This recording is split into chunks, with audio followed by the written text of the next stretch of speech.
یہ آپ نے بہت اچھا سوال کیا. دیکھیں ہم پرسوں چائنا کے ساتھ میٹنگ میں تھے اور اس میں انڈونیشیا بھی تھا، اس میں تھائی لینڈ بھی تھا، اس میں 47 جو ٹاپ کے دنیا کے جن کو فادر آف کرونا کہا جاتا ہے وہ سائنسدان تھے. بہت ساری چیزیں سیکھنے کو ملی، لیکن جو ایک سب سے امپورٹنٹ چیز سیکھنے کو ملی، یہ آپ بڑے غور سے سنیے گا کیونکہ اس سے بہت زیادہ کرونا میں ہم واقعہ ہی ایک انقلاب لا سکتے ہیں اپنی عوام کے لیے. وہ یہ تھی کہ چائنا کے 3500 ڈاکٹرز اور پیرامیڈیکل اور نرسز فوت ہوئیں اس پینڈیمک میں. جب یہ 11 دسمبر 2019 کو ووہان میں اس نے سر اٹھایا، بلکہ جس نے اس کو سر اٹھایا ڈاکٹر لی کو اس وقت جیل کر دی گئی چائنا میں کہ اس کو کہا گیا کہ یہ خام خواہ خوف و ہراس پھیلا رہا ہے چائنا میں کہ، اور وہ بعد میں وہ اللہ کو پیارا ہو گیا، وہ فوت ہو گیا. تو وہ اس کا فاؤنڈر کہا جا سکتا ہے ڈاکٹر لی. تو اس کے بعد اس کے سمیت وہ پھر اس کو پک کر لیتا ہے. آپ سمجھتے ہیں کہ یہ پازیٹیو ہے، کئی دفعہ ہفتوں مہینہ رہتا ہے، وہ آپ کو افیکٹ نہیں کر رہا، فکر نہیں کرے. اب آپ کے وہ اینٹی باڈیز کسی کام کی نہیں ہیں جسم میں، وہ پھر رہی ہیں، بس آپ کو قوت مدافعت ہے وہ رہیں گی. کئی IgM جو اینٹی باڈی ہے وہ جلدی ختم ہو جائے گی، IgG کئی دفعہ بہت دیر تک رہتی ہے. آپ کو اس کی ضرورت نہیں ہے. جیسے اگر کسی کو خدا نہ خواستہ بچے کو میزلز ہوتا ہے، ممپس ہوتا ہے، روبیلا ہوتا ہے، تو اس کی اینٹی باڈیز پوری عمر اس کے رہتی ہیں، لیکن اس کو نہیں ضرورت. وہ تو اینٹی باڈی بن گئی، لائف لانگ امیونٹی ہو گئی. ڈینگی کی سیروٹائپ اسپیسیفک اینٹی باڈی پوری عمر رہیں گی، ٹھیک ہے. لیکن جو طاہر صاحب نے کہا، بالکل میرے بھائی نے کہا کہ وہ اینٹی باڈیز آپ کے کسی کام کی اب نہیں ہیں. وہ اینٹی باڈیز آپ ہر ہفتے 15 منٹ لگال کے 15 منٹ لگتے ہیں ٹوٹل پروسیس کو. کوئی اس کی تکلیف نہیں ہے، کوئی اس کی سائیڈ افیکٹ نہیں ہے. آپ وہ پلازما دیں گے. جو سب سے پہلا یہاں پہ پلازما UHS میں سامنے ہمارا بنا ہوا ہے سسٹم، وہ ایک لیڈی ڈاکٹر تھی ناہید ندیم، ہماری بہن، اس نے دیا تھا خود، لیڈی ڈاکٹر. اور اس کے بعد وہ ہر ہفتے دیتی جا رہی ہے. یہ بہت بڑی چیز ہے. وہ خود مجھے فون کرتی ہے کہ کسی کو چاہیے بھائی، کسی کو چاہیے. وہ روز فون کرتی ہے. میں نے کہا جب چاہیے ہوگا آپ کو بتا دیں گے. وہ پازیٹیو تھا نا اس کا؟ ہاں وہ پازیٹیو تھا. تو وہ پہلا تھا. تو میں یہ کہہ رہا ہوں کہ اگر وہ جو جیسے انہوں نے کہا کہ وہ آپ کو کوئی نقصان نہیں ہوگا. اب وہ پلازما کئی دفعہ ہماری کچھ تھوڑی سی لمیٹیشن فیکٹر ہے کہ وہ 500 cc تقریباً ہوتا ہے، ٹھیک ہے، آدھا لیٹر، ٹھیک ہے. جو ہم ہوتا یہ ہے، پروسیس یہ ہے کہ ہم جو ڈونر ہے جس کو ہو چکا ہے 15 دن پہلے، وہ ہیل ہو چکا ہے، کیور ہو چکا ہے، اس کی باڈیز میں موجود ہیں. ہم چیک کرتے ہیں کہ ہیں تو ہم اس میں اس کا بلڈ پورے کا پورا لیتے ہیں. ایک مشین ہے کافی ایکسپینسو، اس میں سے گزارتے ہیں. وہ مشین پلازما علیحدہ کر دیتی ہے، باقی بلڈ پورے کا پورا اس کو واپس چلا جاتا ہے. جیسے بہت بڑے ہیمیٹولوجسٹ ہیں طاہر صاحب، یہ بتائیں گے کہ بلڈ کے دیکھیں 3 مہینے بعد آپ بلڈ ڈونیٹ کر سکتے ہیں. آج کیا پلازما صرف پانی لے رہے ہیں ہم، صرف پانی. ریڈ سیل واپس جا رہے ہیں، وائٹ سیل واپس جا رہے ہیں، پلیٹلیٹ اسی مریض کو واپس جا رہے ہیں، ٹھیک ہے، کلوز سسٹم کے ذریعے، کوئی سائیڈ افیکٹ نہیں ہے.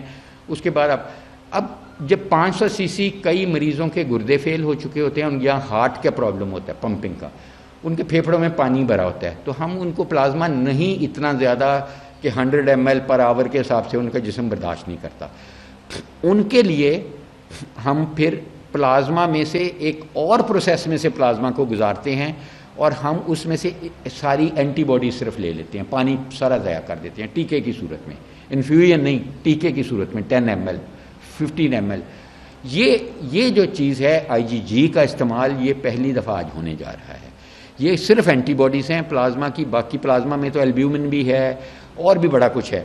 اور پلازما میں بہت ریئر چانس ہے کہ جس کو ملتا ہے اس کو الرجک تھوڑی بہت ریئیکشن ہو جائے.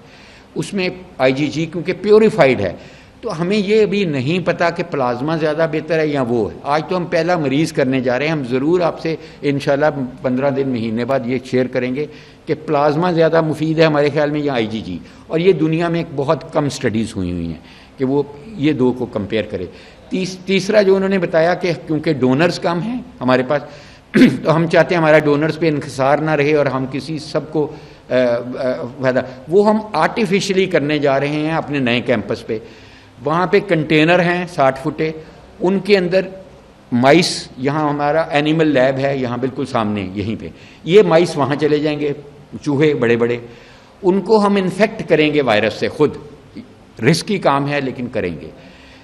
انفیکٹ کر کے ہم امید کریں گے کہ وہ چوہے اینٹی باڈیز بنائیں گے اور ان کو ہم فیوژن کریں گے کسی ٹیکنیکلی, تو وہ اینٹی باڈیز سنتھیٹک ہوں گی, آرٹیفیشلی بنائی ہوں گی, تو وہ پھر ہمیں ڈونرز کی ضرورت نہیں رہے گی. مقصد پیسے ویمنائزیشن ہی ہے.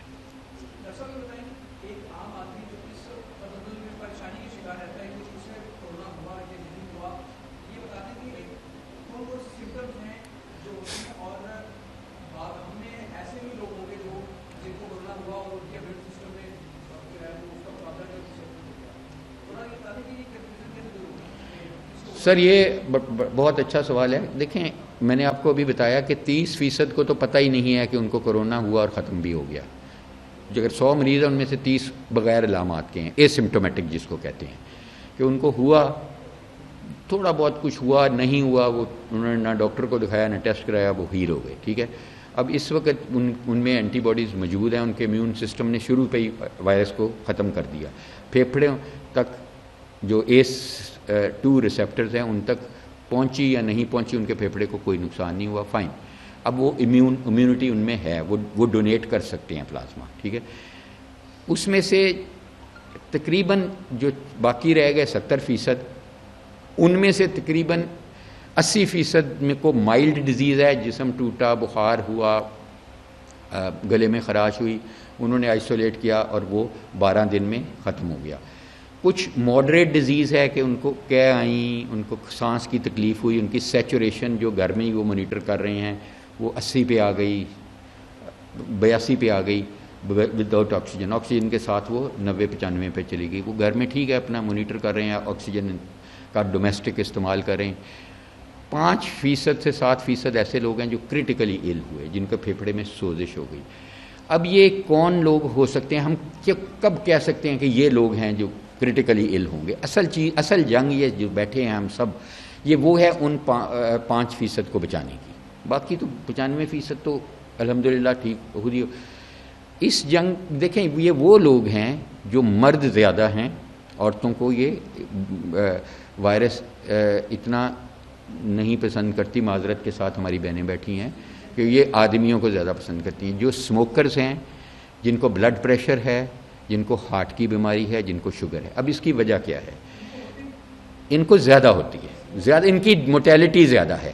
اسموکرز کی موٹیلٹی کوئی 6-6.5% ہے, ہارٹ والوں کی موٹیلٹی تقریباً 11% ہے.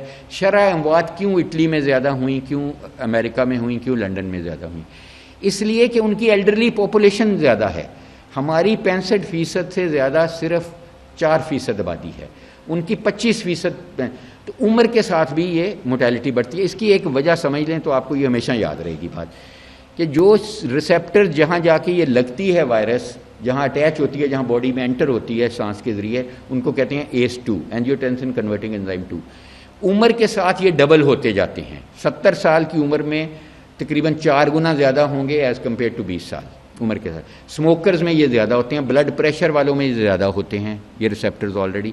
تو یہ ریسیپٹرز جتنے زیادہ آپ کی باڈی میں ہوں گی اتنی زیادہ وائرس کی اٹیچمنٹ زیادہ ہوگی وہاں پہ. یہ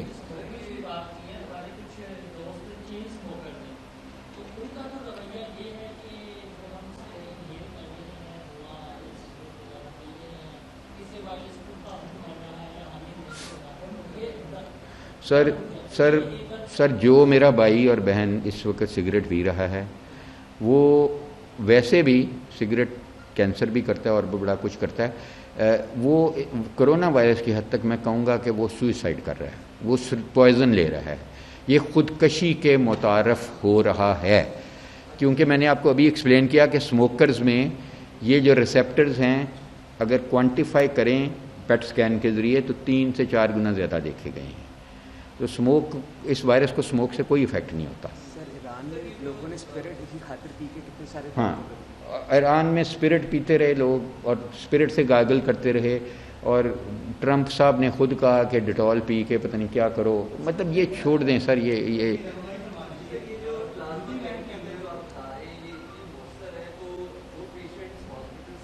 سر سر آپ بتائیں ادھر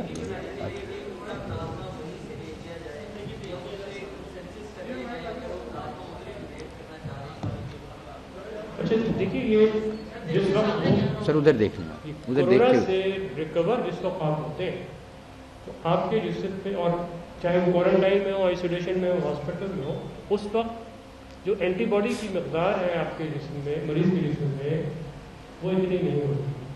ہمیں دو چیزوں کو یقینی بنانا ہوتا ہے کہ جس وقت ہم کسی انسان سے پلازما لے رہے ہیں تو اس کے جسم میں اس وقت کورونا موجود نہ ہو. دوسری بات یہ ہے کہ اس کے جسم میں mature antibody neutralising antibody اتنی مقدار میں بن چکی ہو کہ وہ کسی دوسرے انسان کو جب دیا جائے وہ پلازما تو اس سے کچھ فائدہ ہو. اس وجہ سے یہ گیپ آ رہا ہے کہ 2 ہفتے کا کم سے کم گیپ ہونا چاہیے کہ جس وقت وہ ریکور ہونے کے بعد PCR اس کا جب نیگیٹو ہو جائے اس کے 2 ہفتے کے بعد کم سے کم. بعض ایسے بھی ہوتے ہیں کہ 2 ہفتے کے بعد جب ہم ان کو جب وہ پلازما دینے کے لیے آ جاتے ہیں ہم ان کی اینٹی باڈی ٹیسٹ کرتے ہیں تو اینٹی باڈی اس وقت تک بنی نہیں ہوتی تو ہم مزید آگے بڑھا دیتے ہیں کہ ٹھیک ہے اس وقت نہیں ہے آپ کے جسم میں اینٹی باڈی مزید 1 ہفتے کے بعد آپ کو دوبارہ چیک کر لیں گے. تو اس وجہ سے یہ ممکن نہیں ہے. دوسرا یہ کہ دنیا بھر میں خون کا عطیہ کرنا یا پلازما کا عطیہ کرنا یہ ایک رضاکارانہ عمل ہے.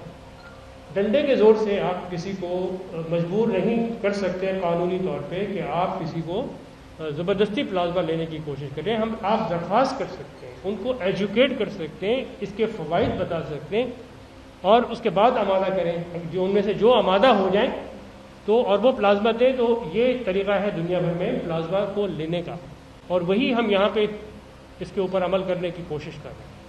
ایک صرف میں چھوٹی سی چیز ایڈ کر دوں. دوسرا دیکھیں ہمیں یہ انشور کرنا ہوتا ہے کہ اس میں اینٹی باڈیز موجود ہیں لیکن وائرس موجود نہیں ہے.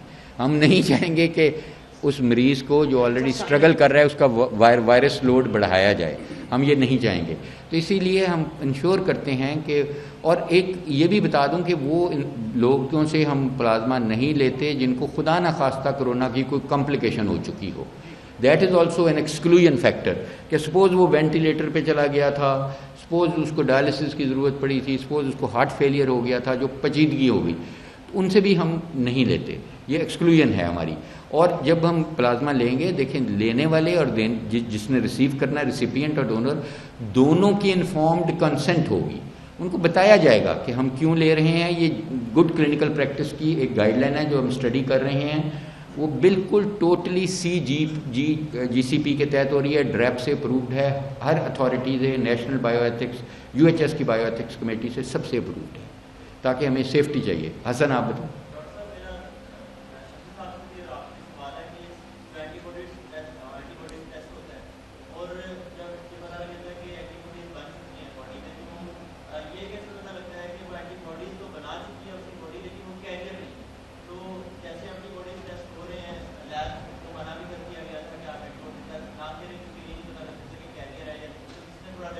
دیکھیں جو منع کیا گیا تھا ہم اس سے اگری نہیں کرتے, اس کی اپنی ایک افادیت ہے, لیکن وہ RT-PCR کو ریپلیس نہیں کر سکتی. جو کیس ڈیفینیشن ہے وہ RT-PCR ہی ہے. ٹھیک ہے.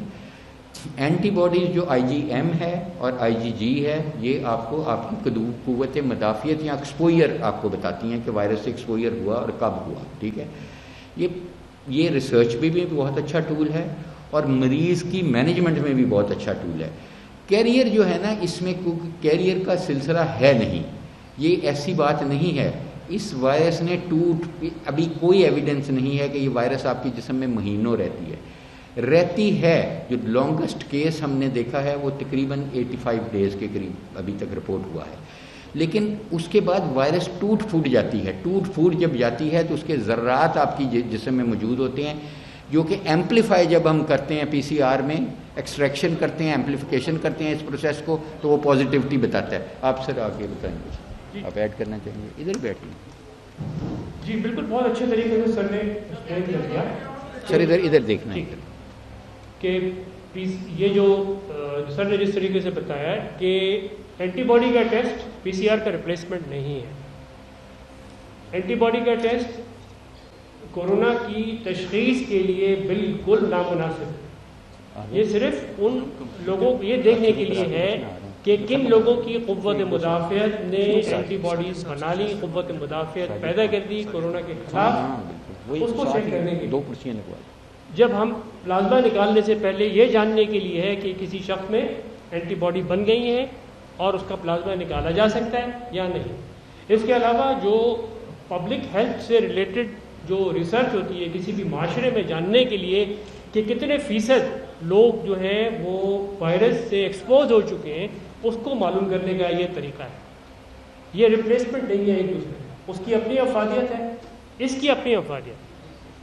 اس کے دیکھیں دو طریقے ہیں, میں یہ ایڈ صرف کر دوں. ایک ڈرائی کیمسٹری کے ذریعے ہے, جیسے بلڈ شوگر چیک کرتے ہیں, آپ پرک کریں اور قطرہ ڈال دیں اسٹرپ پہ, وہ اسٹرپ آپ کو 10 سے 15 منٹ میں بتائے گی IgG کی لائن آئی ہے. وہ اتنا ایکوریٹ میتھڈ نہیں ہے, وہ آپ کو کوالٹی تو بتا دے گی, کوانٹٹی نہیں بتائے گی. دوسرا الائزا بیسڈ ہے, 3rd جنریشن الائزا بیسڈ. اس یونیورسٹی میں جہاں بیٹھے ہیں ہم 3rd جنریشن الائزا بیسڈ پہ وہ کرتے ہیں. اور ابھی یہ میں آپ کے ذریعے شیئر کر رہا ہوں کہ جیسے ہم نے RT-PCR کر رہے ہیں, الحمدللہ ہماری اپروول بھی ہمارے پاس ہے اس کی ہیلتھ کیئر کمیشن کی, اسی طرح ہم مزید ٹیسٹنگ اس میں شروع کر رہے ہیں, جو ہم کچھ شروع ہو چکے ہیں, کچھ ہو جائیں گے. اس میں یہی الائزا بیسڈ IgG IgM ہمارا فرض ہے اس وقت اس یونیورسٹی کا کہ وہ اپنا رول پلے کرے لوگوں کے لیے, خاص کر غریبوں کے لیے جو اتنے مہنگے ٹیسٹ نہیں. سیرم فیریٹن, ٹھیک ہے, ڈی ڈائمرز جو کہ ایک ٹیسٹ ہیں جو ہمیں, interleukin 6 levels quality and quantity, اور بہت سارے اور ٹیسٹ جو ہم ضروری سمجھتے ہیں ہم کرتے جا رہے ہیں. ہم ان ٹیسٹوں کی تعداد بھی بڑھا رہے ہیں RT-PCR کی, اور لیکن ہمارا طریقہ کار ہے سامنے بالکل آپ نے دیکھا ہے, لوگ گاڑی میں بیٹھتے ہیں, ہم ڈرائیو تھرو کرتے ہیں, ان کو نہ یونیورسٹی میں ان کو کہتے ہیں آپ آئیں, وہ گاڑی میں بیٹھے رہتے ہیں, تھوڑا سا شیشہ 6 انچ اتارتے ہیں ہم, وہیں سے ٹیسٹ لے کے تو وہ کنٹینر میں چلے جاتے ہیں, وہاں پہ ہم.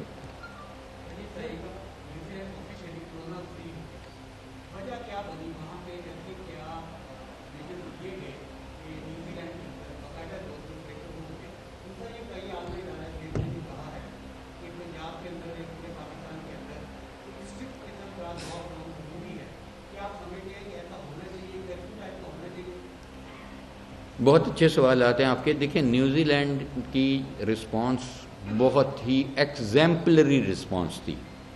ان کی جو پرائم منسٹر صاحبہ تھیں جسنڈا, ٹھیک ہے, چاہے وہ ادھر مسلمانوں کا قتل عام ہوا یا یہ, آپ نے دیکھا کہ وہ فرنٹ لائن پہ ڈاکٹروں کے ہٹ کے ساتھ کھڑی تھی. اور یہ بھی ایک فیکٹ ہے کہ جہاں پہ فیمیل حکمران ہیں, چاہے وہ ویسٹ جرمنی ہے, چاہے وہ ہے, چاہے ناروے ہے, جہاں پہ فیمیل, جہاں پہ ایک خاتون پرائم منسٹر یا پریزیڈنٹ یہاں ہیڈ آف دی اسٹیٹس ہیں, ان سب کی رسپانس بہت اچھی رہی. ایون آپ دیکھیں تو ادھر ساؤتھ ایسٹ میں جہاں پہ فیمیل تھیں, لائک آپ کو پتہ ہے ویتنام میں جہاں پہ خاتون تھیں, اب یہ تو پتہ نہیں کہ دیکھیں اگر آپ نے اگزامپل لینی ہے نا تو آپ 2 ملکوں کی لیں, وہ آپ کے لیے بہت اچھا ایک کمپیریزن ہوگا. ہم اپنے آپ کو نہیں کمپیئر کر سکتے. میں کہوں کہ یورپ سے کر لیں, اسکینڈینیویا سے کر لیں, امریکہ سے کر لیں, ہمارا ایک اپنا ہوسٹ رسپانس فرق ہے, اور ہماری جو ہمارے میں اکانومی بھی فرق ہے, جو پرائم منسٹر صاحب کہتے رہتے ہیں, بالکل صحیح کہتے ہیں کہ ہم وہ وہاں سے, آپ 2 ملکوں کو اگر کمپیئر کرنا ہے تو آپ کمپیئر کریں جو ایک جیسے ہیں. وہ کون سے ہیں؟ وہ ایک ناروے ہے اور ایک سویڈن ہے, ٹھیک ہے. سویڈن کی ڈبل ہے آبادی ناروے سے, لیکن لوگ ایک جیسے ہیں. پاکستانی بھی ایک جیسے ہی ہیں وہاں جو سیٹل ہوئے ہیں, انڈینز بھی ہیں, سارے اسکینڈینیوین دونوں کنٹریز ہیں. ایک نے کیا اسٹرکٹ لاک ڈاؤن, ٹھیک ہے, دوسرے نے لاک ڈاؤن کا نہیں, معیشت خراب ہوگی نہیں کرو. انہوں نے صرف کیا لاک ڈاؤن اپنے بوڑھے لوگوں کا کہ بوڑھوں کو بچا لو, ینگز کو یہ کچھ نہیں ہوتا. فرق یہ آیا کہ جو موٹیلٹی ہے, کیونکہ وہ بڑا ملک ہے, لیکن جب آپ پر ملین موٹیلٹی لیتے ہیں تو سویڈن کی ڈبل ہے دین ناروے. تو یہ لاک ڈاؤن کا فیکٹ ہے. لاک ڈاؤن ہرگز بیماری نہیں روکتا, لاک ڈاؤن آپ کی تیزی روک دیتا ہے بیماری کے بڑھنے کی، تھوڑی سی کم کر دیتا ہے. اگر اس طرح بڑھنا تھا تو اس طرح بڑھنے شروع ہو جاتی ہے، اور آپ کو وقت دیتا ہے کہ آپ اپنا ہیلتھ کیئر سسٹم کو فعال بنا لیں. اس ٹائم میں ٹائم بائی کرتے ہیں.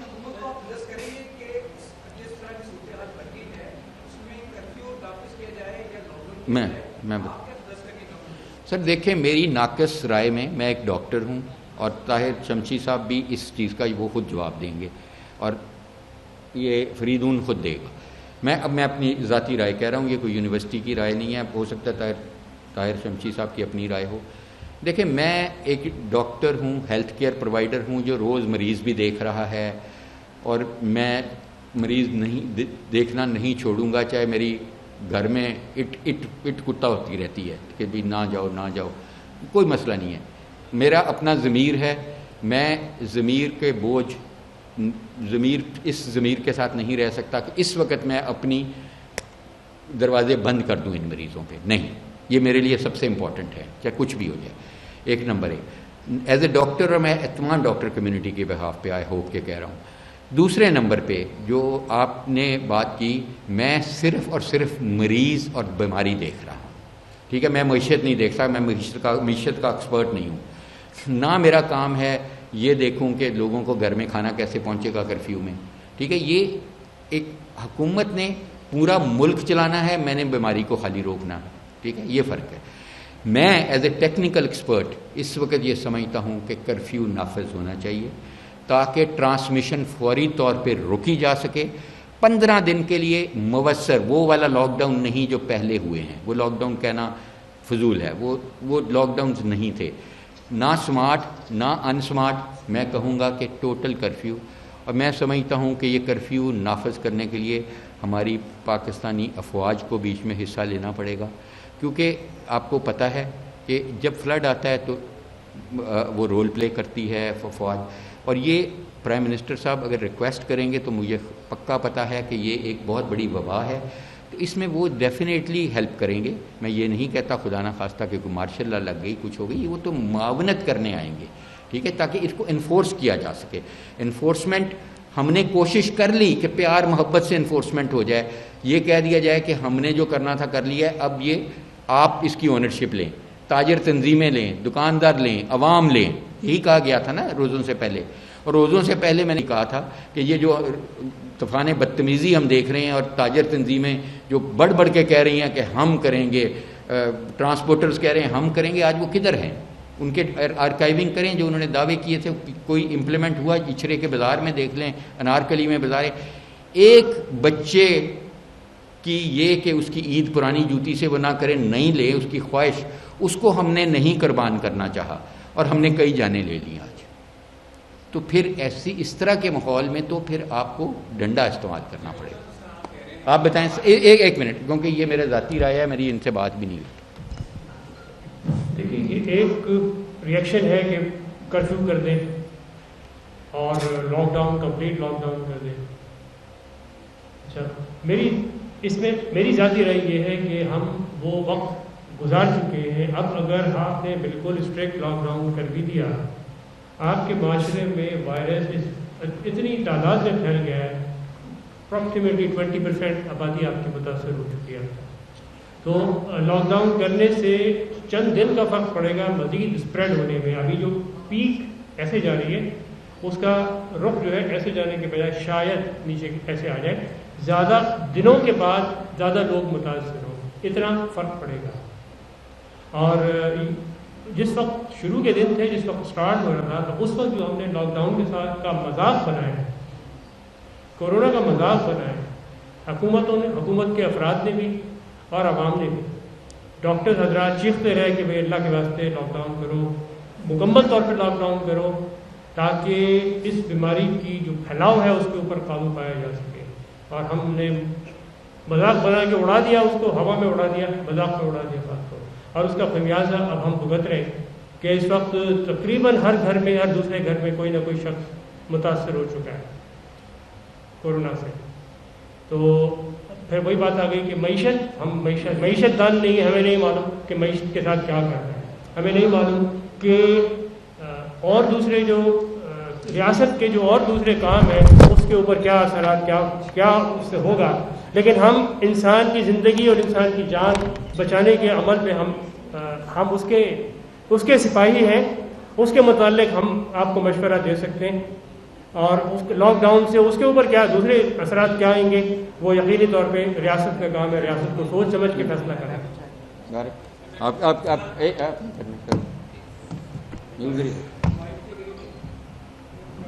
ایک تو یہ مسکنسیپشن ہے کہ کسی نے ماسک پہن لیا، گلوز پہن لی تو they have become corona proof. یہ ساری اچھی احتیاطی تدابیر ہیں، hand sanitizer they reduce the probability کہ کسی کو یہ مرض ہو، لیکن یہ کرونا پروف نہیں کسی کو کر رہے. پیپل انڈرسٹینڈ کہ وائرس پھیل کیسے رہا ہے اور یہ کیسے انفیکٹ کر رہا ہے، تو آپ کو وہ بھی یہی بتائیں گے کہ یہ پرابیبلٹی کم کر رہا ہے. کرونا پروف تو اگر کسی نے ہونا ہے تو problem need space to make sure کہ ان کو یہ وائرس نہ ہو. تو جتنا تبدیل ہم زیادہ کریں گے اتنا اس کا ریٹ کم ہوگا اور الٹیمیٹلی ہماری جان جلدی چھوٹے گی. دوسری میں گزارش یہ کروں کہ کچھ لوگ اس خیال میں بیٹھے ہیں کہ عنقریب ویکسین آ جائے. سر میں گزارش یہ کروں گا کہ ایڈس کو آئے ہوئے اس دنیا میں 50 سال ہو گئے ہیں، ہیپیٹائٹس کو آئے ہوئے میرا خیال ہے کافی لمبا عرصہ ہو چکا ہے، ہیپیٹائٹس سی. یہ دونوں وائرسز جو ہیں RNA وائرسز ہیں.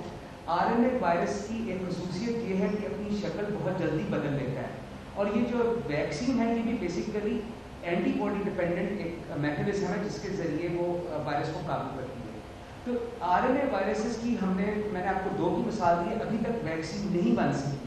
ہمیں یہ احتیاطی تدابیر کرنی پڑے گی تو ہماری اس بیماری سے جان چھوٹے گی. اللہ کرے کہ ہم ویکسین جلدی بنا سکیں، لیکن اگر ہم ہسٹری کو دیکھیں تو اتنی آسان نہیں ہے ویکسین بنانا. دیکھیں تقریباً 23 کے قریب بہت سیریس اٹیمپٹس ہوئی ہیں ویکسین کی. جاپان، چائنا، امریکہ، یورپ، اور اس میں سے آدھی ویکسینز بن گئی اور آدھی ویکسین تقریباً فیل ہو چکی. ان کی کوئی باڈی میں بہت شارٹ لیوڈ تھی امیونٹی. تو اس لیے بالکل صحیح کہا فریدون صاحب نے کہ اللہ سے دعا تو ہے، لیکن اب آخر میں میرا خیال ہے اب ختم کرتے ہیں کیونکہ آپ کا بھی ٹائم بہت لے لیا ہم نے. تو میرا خیال ہے کہ اب پھر ایک دفعہ آپ کا بہت شکریہ، اور میں یہ کہوں گا کہ یہ بیماری میری اور آپ کی زندگیوں میں اس نے کسی نہ کسی فارم میں رہنا ہے. اگر چائنا میں یہ چلی گئی تو چائنا کو ہم نے یہی کہا کہ اب آپ کیسے پریپیئر کر رہے ہیں، یہ پرسوں کی بات ہے، کہ اب کی سیکنڈ پیک کے لیے. تو وہ سیکنڈ پیک ان کے ایکسپیکٹڈ ہے اکتوبر نومبر میں. تو اس لیے میں سمجھتا ہوں کہ ہمیں یہ پریپیئرڈ رہنا چاہیے کہ یہ اب ہماری زندگیوں کو بدل دیا ہے، اس لیے ہمیں ایکسیپٹ کر لینا چاہیے کہ اب وہ جو شادی بیاہ کا سلسلہ، جنازے پڑھنے کا سلسلہ، جفیاں ڈالنے کا سلسلہ ایک تاریخ کا حصہ فی الحال بنے. اس لیے میں سمجھتا ہوں کہ اب ہمیں اس کو زندگی کا رہنا سہنا، لائف سٹائل، اس کو اڈاپٹ کرنا ہے. ٹھیک ہے، یہ اپنے خوبصورت اور بھیانک چہرے ہمیں اپنے چھپانے ہیں. ٹھیک ہے، دین میں ویسے ہی پردے کا ہماری بہنیں بچیوں کا ہے، تو وہ ویسے ہی دین میں وضو ہے، وضو صفائی ہے، ناک کی بھی سر. تو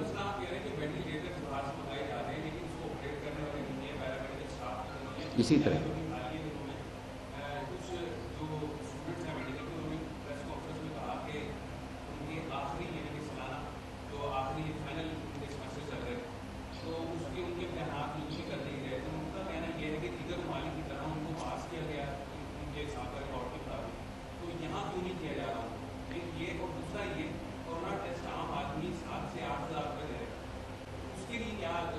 سر میری عام آدمی سے گزارش ہے کہ وہ نہیں کرے، نہ دے. خدا کے لیے میں ہاتھ جوڑ کے کہہ رہا ہوں کہ وہ ٹیسٹ نہ کرائے. اگر اس کے گھر میں خدا نہ خواستہ ایک اس کی بڑی بہن کو کرونا ہو چکا ہے اور اس نے ٹیسٹ کرایا، وہ اب اس کے چھوٹے بھائی کو ہو گیا یا اس کے بیٹے کو ہو گیا، وہ کوئی ضرورت نہیں ہے بھائی وہ اپنے آپ کو، جو ایک کمرے میں جو سارے پازیٹیو ہیں وہ ایک کمرے میں رہ جائیں، سارے جن کو علامات نہیں ہیں وہ دوسرے کمرے میں رہ جائیں. اور وہ کوارنٹائن رکھیں. ان کو بالکل ٹیسٹ کی ضرورت نہیں ہے. میں بار بار کہہ رہا ہوں, یہ عید سے پہلے میں نے اور طاہر شمشی صاحب نے ٹیسٹنگ کہہ رہے تھے. اب ہم کہہ رہے ہیں نہیں, کوئی ضرورت نہیں ہے, انلیس کہ آپ کانٹریکٹ ٹریسنگ کر رہے ہیں یا پبلک ہیلتھ پرسپیکٹو سے دیکھ رہے ہیں کہ آپ نے دیکھنا ہے کتنی پاپولیشن کو ہو گیا. اس کا بھی میں آسان نسخہ بتا دیتا ہوں کہ ان ٹیسٹوں کے پہ نہیں جائیں پلیز. یہ تجوریاں نہ لوگوں کی بھریں. یہ آپ کو علامات ہیں, آپ آئسولیٹ ہو جائیں آرام سے, ٹھیک ہے. اس کے ٹیسٹ کی ضرورت آپ کو نہیں ہے, ٹھیک ہے. اور 12 دن بعد آپ اپنے آپ کو آئسولیشن چھوڑ دیں جب آپ کے علامات فری ہو جائیں. اب میں پھر آپ کو وہی کہہ رہا ہوں کہ یہ دیکھیں, یہ میں ایک پریکٹیکل بات کر رہا ہوں. اگر گورنمنٹ نے نمبرز لینے ہیں کہ جی ہم نے اپنی رسپانس اس پہ میئر کرتے ہیں کہ کتنے لاکھ ہیں, تو اس کا ایک اور بھی طریقہ ہے. آپ سیوریج کا پانی, یہ ہم مسلم ٹاؤن میں بیٹھے ہیں, مسلم ٹاؤن میں واسا کو کہیں کہ سیوریج کا پانی دے, UHS سے جو سیوریج نکل رہا ہے, ٹھیک ہے, پنجاب یونیورسٹی سے جو نکل رہا ہے اس کا سیمپل لے لیں. کیونکہ یہ وائرس پخانے میں جاتی ہے تو آپ اس کو میئر کر لیں گے کہ اس کی کوانٹٹی کتنی ہے, کون سے محلے سے کتنی آ رہی ہے. میں آسان طریقہ بتاتا ہوں, لوگوں کو اس میں نہیں کریں کہ اتنے پیسے ان کے لگائیں. یہ تو گورنمنٹ کو خود کرنا چاہیے فار رسپانس میئرز. اور بھی بہت کچھ کر سکتے ہیں, میں آپ کو ایک ایگزامپل صرف دی, ٹھیک ہے. وہ میڈیکل اسٹوڈنٹ کا سر یہ ہے کہ ہم نے تمام یونیورسٹی میں, ہماری یونیورسٹی کیونکہ سب سے بڑی یونیورسٹی ہے اس وقت خطے کی, ہمارے پاس کوئی 70 کے قریب میڈیکل, ڈینٹل, نرسنگ وغیرہ ہیں. ہم نے آن لائن ایجوکیشن کر دی ہے. جہاں تک ڈگری کا تعلق ہے, دیکھیں میں اس ڈگری سے اور طاہر شمشی صاحب اسی ڈگری سے پوری دنیا میں ہم کام کر کے آ رہے ہیں. میں نے 4 ممالک میں کام کیا. میں نہیں چاہوں گا کہ میرے بچوں کو ایسی ڈگری دی جائے کہ وہ صرف پاکستان تک ہی محدود ہو جائے, اور PMDC بھی اس کو ریکگنائز نہ کرے. اس کا جب مجھے ڈگری ملتی ہے مجھے ایک RMP نمبر چاہیے بیفور میں ہاؤس جاب کر سکوں, رجسٹرڈ میڈیکل پریکٹیشنر. وہ رجسٹر کون کرتا ہے؟ وہ PMDC کرتی ہے. PMDC نے کیا معیار رکھا ہوا ہے؟ PMDC نے کہا ہے کہ امتحان لیں گے اور آن لائن امتحان بھی نہیں لیں گے. PMDC پہلے اپنے قوانین بدلے, پھر ہم یہ ضرور کنسیڈر کر لیں گے. لیکن میری اطلاع کے مطابق نیو کاسل یونیورسٹی نے یہ سوچا تھا کہ MBBS کی ڈگری ایسے ہی دے دیں بغیر امتحان کے, کیونکہ جو میری ڈگری ہوتی ہے اس پہ میں نے لکھا ہوتا ہے کہ میں نے انہیں جانچا امتحان کے ذریعے اور میں نے ان کو اہل پایا تو ڈگری سائن کر دی. دیکھیں اس سے سارے قوانین کی تبدیلی اس میں لکھا ہوا ہے. اس میں تو یہ میں بتاؤں کہ دیکھیں جو امتحان کے بغیر ڈگری ہوگی نا, وہ پتہ نہیں کتنی مؤثر ہوگی, اور اس کو PMDC سب سے پہلے آپ کے ملک میں ہی ریکگنائز نہیں کرے گی, وہ نہیں رجسٹر کرے گی. PMDC اپنے قوانین میں ترمیم لائے, وہ ہمیں بتائے کہ ہاں اگر ہم امتحان کے بغیر ان کو ڈگری دیتی ہے یونیورسٹی تو وہ ان کو رجسٹر کریں گے اور ان کو اجازت ہوگی پریکٹس کرنے کی, تو پھر ہم اس کو کنسیڈر کر سکتے ہیں. تھینک یو سر, بہت شکریہ.